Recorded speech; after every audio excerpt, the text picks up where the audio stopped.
پہلے نبیوں پر کتابیں آئیں وہ آسمانی کتابیں تھیں، اللہ کا کلام نہ تھا.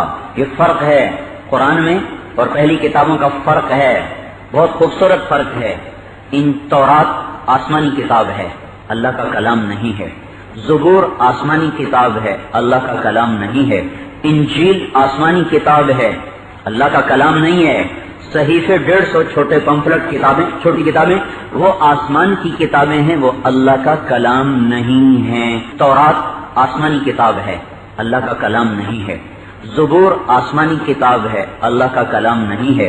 انجیل آسمانی کتاب ہے، اللہ کا کلام نہیں ہے. صحیفے 150 چھوٹے پمفلٹ کتابیں، چھوٹی کتابیں، وہ آسمان کی کتابیں ہیں، وہ اللہ کا کلام نہیں ہے. اس لیے یہ جو ایک اور اعتراض آیا ہے کہ جی مولانا اطہر جمیل صاحب نے قرآن مجید کو اللہ کا کلام کا، جبکہ باقی کتابوں کو تورات، زبور، انجیل وغیرہ کو کہا کہ یہ اللہ کا کلام نہیں ہے، یہ آسمانی کتب تو ہیں لیکن اللہ کا کلام نہیں ہے. رہی بات مولانا اطہر جمیل صاحب کی تو وہ بالکل ٹھیک کہہ رہے ہیں. چنانچہ مسند امام احمد کی حدیث ہے کہ القرآن کلام اللہ وقد خرج منہ، کہ جو قرآن ہے وہ اللہ کا کلام ہے اور اس کا ظہور بھی خرج منہ، اس کا ظہور بھی اللہ ہی سے ہوا، جو اس کی شان کے لائق ہے. یہی وجہ ہے کہ معتزلہ اور اہل سنت کے درمیان مشہور اختلاف برپا ہو گیا تھا کہ کیا قرآن مخلوق ہے یا غیر مخلوق ہے. تو اہل سنت نے یہ کہا کہ چونکہ یہ اللہ کا کلام ہے لہذا اللہ کا کلام اس کی صفت ہے، لہذا جس طرح وہ قدیم ہے اس کی صفات بھی قدیم ہے، اور مخلوق ہونا یہ تو حادث ہونے کی علامت ہے، اس لیے قرآن یہ مخلوق نہیں ہے بلکہ غیر مخلوق ہے. تو اس سے یہ بات معلوم ہوئی کہ اللہ کا کلام صرف اور صرف قرآن ہے، باقی کتب اللہ کا کلام نہیں ہے. اس لیے اگر باقی کتب تورات، زبور، انجیل بھی اللہ کا کلام ہوتا تو یہ اختلاف ان کے متعلق بھی ہوتا. لیکن آپ کتب عقائد میں کہیں بھی دیکھ لیں یہ اختلاف دیگر کتابوں کے متعلق نہیں ہے بلکہ صرف اور صرف قرآن مجید فرقان حمید کے متعلق ہے. دوسری بات یہ کہ علماء اہل سنت کی جتنی بھی کتابوں کو آپ دیکھ لیں یا عرف میں آپ جتنا بھی دیکھ لیں تو وہاں تورات، زبور، انجیل کے لیے کہیں بھی کلام اللہ کے لفظ استعمال نہیں ہوئے بلکہ کتاب اللہ کے الفاظ استعمال ہوئے، کتاب کے الفاظ استعمال ہوئے.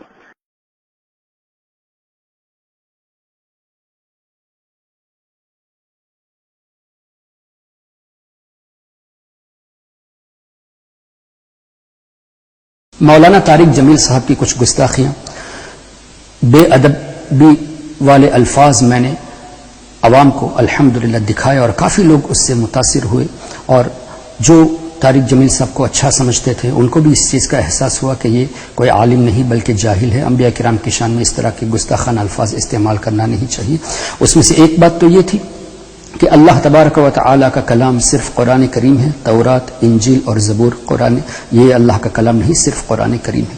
جب ہم نے اس کا جواب دیا تو کوئی طارق جمیل کا کوئی چہی تھا، مولانا ساجد نقشبندی. خیر الحمدللہ ہمیں اس بات کی خوشی ہے، اللہ کا شکر ادا کرتا ہوں کہ ہماری بات ان کے کان تک پہنچ گئی، یہی ہمارا مقصد بھی تھا. تیر نشانے پہ لگ گیا الحمدللہ. تو ان کی جوابی کارروائی اس بات کی دلیل ہے کہ ان کو تکلیف پہنچی ہے ان کی حقیقت کو اظہار کرنے. ہم نے جب اظہار کیا، ایکسپوز کیا، تو ان کو اس سے برا لگا ہے اور لگنا بھی چاہیے. یہ ہمارے ایمان کی دلیل ہے کہ الحمدللہ ہم بلا خوف یہ سب باتیں پیش کرتے ہیں.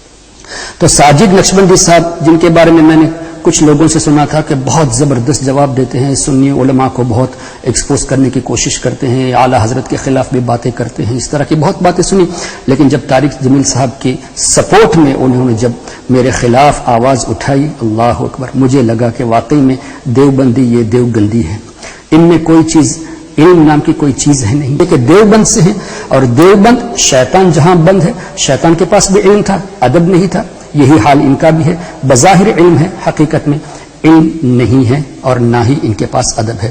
انہوں نے جواب میں یہ کہا کہ نہیں، مولانا طارق جمیل صاحب نے جو کہا وہ صحیح کہا، قرآن کلام اللہ ہے، تورات، انجیل، زبور یہ اللہ کی کتاب ضرور ہے لیکن اللہ کا کلام نہیں ہے. اور کوئی بھی حضرات اس پر نہ قرآن سے دلیل پیش کر سکتے ہیں، نہ حدیث پیش کر سکتے ہیں، نہ ہی عقیدے کی کوئی کتاب پیش کر سکتے ہیں۔ تو اس سے یہ ثابت ہوا کہ مولانا ساجد نقشبندی اگرچہ نام کا نقشبندی ہے، حقیقت میں اگر نقشبندی ہوتا تو کبھی ایسی بات کرتا ہی نہیں، یہ لوگوں کو بیوقوف بنانے کے لیے سلاسل کے نام کو پیش کیا ہے۔ خیر، قرآن کریم کی آیت سورہ بقرہ آیت نمبر 75، افتطمعون ان یؤمنوا لکم وقد کان فریق منہم یسمعون کلام اللہ۔ تو یسمعون کلام اللہ کی تفسیر میں امام بغوی نے اپنی تفسیر میں، حافظ ابن کثیر نے جو ابن تیمیہ کا شاگرد ہے انہوں نے بھی اپنی تفسیر میں، اسی طرح تفسیر جلالین جو تمام مدارس میں پڑھائی جاتی ہے، دیوبندی مدرسے میں بھی پڑھائی جاتی ہے، سنی مدارس میں بھی پڑھائی جاتی ہے، تفسیر جلالین میں امام جلال الدین سیوطی رضی اللہ تعالیٰ عنہ، اور اسی طرح مدارک التنزیل میں بھی آیت نمبر 75 سورہ بقرہ کے تحت یسمعون کلام اللہ پر ای فی التوراہ، ای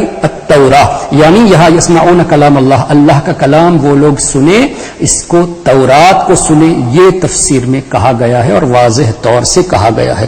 اور عقیدے کی جب بات کی تو آئیے عقائد کی کتابوں سے شرح الطحاویہ، حضرت امام صدر الدین علی بن محمد ابن ابی العز حنفی رضی اللہ تعالی عنہ جو 731 ہجری میں پیدا ہوئے، 794 ہجری میں ان کا وصال شریف ہوا، حضرت شرح طحاویہ میں فرماتے ہیں والحق ان التوراۃ والانجیل والزبور والقرآن من کلام اللہ حقیقہ، یعنی قرآن، تورات، انجیل، زبور یہ حقیقت میں اللہ کا کلام ہے۔ آئیے تفسیر کی روشنی میں یعنی قرآن کریم کی روشنی میں بھی ثابت ہو گیا اور عقائد کی کتاب سے بھی ثابت ہو گیا۔ اور انہوں نے مسند احمد بن حنبل کی ایک حدیث پیش کی کہ قرآن یہ کلام اللہ ہے، تو یہ حدیث سے تو ثابت ہوا کہ قرآن اللہ کا کلام ہے، اس حدیث سے یہ کہاں ثابت ہوا کہ دوسری کتابیں یعنی تورات، انجیل اور زبور اللہ کا کلام نہیں ہے؟ یہ کتنا بڑا احمق ہے، کتنا بڑا جاہل ہے، نام کے یہ لوگ عالم ہیں، نام کے نقشبندی سلسلے کے ہیں، حقیقت میں نہ علم ان کے پاس ہے نہ ہی کوئی بزرگوں کے سلسلے میں یہ لوگ صحیح طور سے داخل ہے۔ اب دوسری بات، اللہ تبارک و تعالیٰ کی شان میں جب مولانا طارق جمیل نے یہ کہا کہ ایسا محسوس ہوتا ہے کہ اللہ تبارک و تعالیٰ زمین پر اتر آیا ہو اور نبی کریم صلی اللہ علیہ وسلم کو ویلکم کر کے آسمانوں کی طرف معراج میں لے گیا، اور اس کو اور امفسائز کیا کہ جبریل علیہ السلام نہیں آئے، اللہ خود آ کے لے کے گیا، معاذ اللہ رب العالمین۔ جب ہم نے اس کو ایکسپوز کیا تو ساجد نقشبندی صاحب نے یہ کہا جیسے قرآن کی تعویل کی جائے گی، جیسے نبی کریم صلی اللہ علیہ وسلم کی بات کی تعویل کی جائے گی، یعنی نزول سے مراد اللہ کا آنا نہیں بلکہ اللہ کی رحمت ہے، اسی طرح طارق جمیل صاحب کے قول کی بھی تعویل کی جائے گی، معاذ اللہ رب العالمین۔ کیا درجہ دے دیا تم نے طارق جمیل صاحب کو؟ جیسے اللہ کے کلام کی تعویل کی جائے گی، جیسے نبی کریم صلی اللہ علیہ وسلم کی حدیث کی تعویل کی جائے گی، اسی طرح طارق جمیل کی بات کی بھی تعویل کی جائے گی، یعنی اصل مراد نہیں، اصل مراد لیا جائے گا کہ اللہ کی رحمت نہ ہی اللہ کا نزول ہونا۔ تو تم کیا طارق جمیل کو اللہ اور نبی کے برابر کہتے ہو، قرآن اور نبی کے برابر؟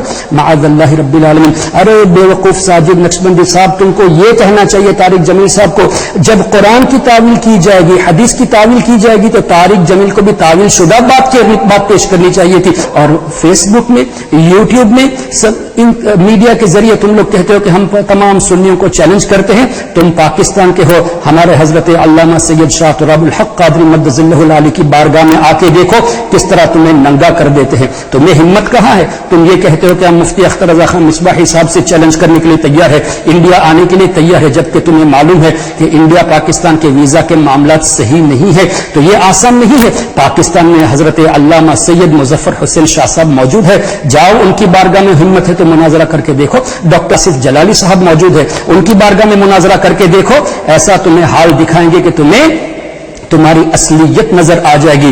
بس آخری بات یہ کہ ثابت یہ ہوا الحمدللہ کہ تم لوگ جاہل کے جاہل ہی رہے، تمہارے پاس کوئی علم نہیں ہے، تم اپنے علماء کو بچانے کے لیے قرآن اور حدیث کو بھی مسکوٹ کرنے میں ماہر ہو۔ الحمدللہ اللہ کا کرم ہے ہم سنی مسلمانوں پر کہ اللہ تعالیٰ نے ہمیں عقائد اہل سنہ میں رکھا ہے، اور آخر میں اعلیٰ حضرت امام اہل سنت مجدد دین و ملت پروانِ شمع رسالت امام عشق و محبت مولانا شاہ احمد رضا خان فاضل بریلوی رضی اللہ تعالیٰ عنہ کے دو شعر سے میں اپنی بات کو ختم کر رہا ہوں۔ اعلیٰ حضرت امام اہل سنت نے کیا فرمایا؟ کل کے رضا ہے خنجر خوخوار برکبار، آدھا سے کہہ دو خیر منائے نہ شر کرے، اللہ اکبر۔ اور اسی طرح اعلیٰ حضرت نے یہ بھی تو ارشاد فرمایا، وہ رضا کے نیزے کی مار ہے کہ عدو کے سینے میں غار ہے، کسے چارہ جوئی کا وار ہے کہ یہ وار وار سے پار ہے۔ الحمدللہ ہمارا تیر نشانے پر لگ گیا، اور یہ اللہ تبارک و تعالی کا بہت بڑا کرم ہے۔ اے تو سنی مسلمانوں، اے ہمارے مسلمان بھائی اور بہنوں، تقاریر سننے سے پہلے اسکالر کا بیک گراؤنڈ دیکھیے، جاہلوں کی تقریر مت سنیے، آواز پہ مت جائیے، انداز پہ مت جائیے، ایمان دیکھیے، ایمان ہے تو سب کچھ ہے، ایمان نہیں تو کچھ بھی نہیں۔ اللہ تعالیٰ عقل سلیم عطا فرمائے۔ وآخر دعوانا الحمدللہ رب العالمین۔